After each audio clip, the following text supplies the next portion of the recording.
I am playing Mary Sinclair. I am a manager of the Hilton Hotel.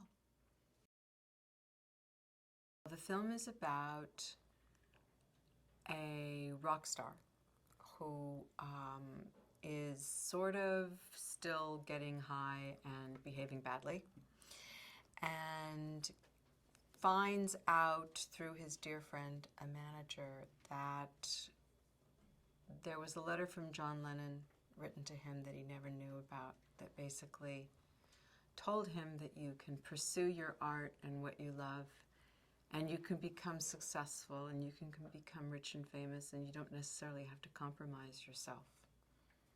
And this was a letter that was written to him when he was a young musician, but he never got it and he never knew it. So when he finds out about this letter, it sort of becomes this epiphany where he realizes that he needs to change his life. So he goes to find his son that he never knew, his grown son, who's married and has a child. And when he goes to see his son and find him, he goes to stay at the Hilton, which is where I come into the story because I'm the manager of the Hilton. An eccentric who really has lived his life according to what he wanted to do. And he's realizing that in the larger picture, that doesn't really make you happy as much as you think it might, if you could just live the way you wanted to live, be not responsible to anybody, have money, travel. But he's sort of ready for something else in his life. And that's really what the story's about. It's very beautiful that way. It's got a lot of heart. When you get to work with an actor like Al, it's really, he does all the work, because all you have to do is watch him and listen to him and look into his eyes and see what he's doing, and then you're there. So for me, it's been really a joy. You can always change. You know, no matter what your past has been or what you've been through, not that everything has been bad in this case, because it hasn't for Danny, but that the future, the present, is always fresh. And you always have an opportunity to kind of wake up and make a choice that you want to make.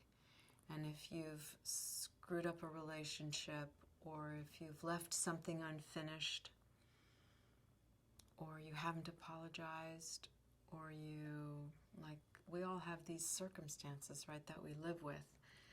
And the movie is about saying, oh, well, I can do what I want right now, and I can change what I'm doing. And having a sense of humor, because Danny is a resilient person who has a great sense of humor. What I'm finding is that he is very open about improvising. We're doing a lot of improvising, which I just love. Oh, I love it. And often in movies, we don't get to improvise as much.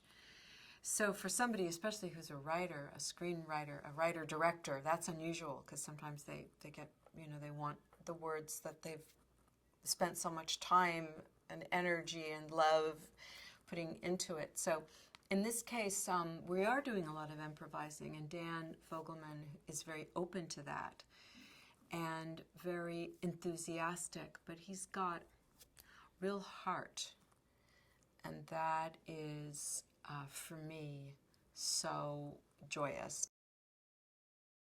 I think it's good entertainment, which I believe in, a good time. This movie should be a good time. I love stories with dark subject matter. I do, and I've done a number of them, and I love that. But this movie is really about finding yourself and connecting with the people that you love, reconnecting with the people that you love, finding a fresh way to look at life, and appreciating what you have, and all that good stuff. So I think that's the people, if we get it right, people will be delighted and entertained. I mean, Al Pacino is, he's really a rare actor, and getting a chance to see him in this role, kind of a flashy musician, he's very winning, so I think people will find it entertaining.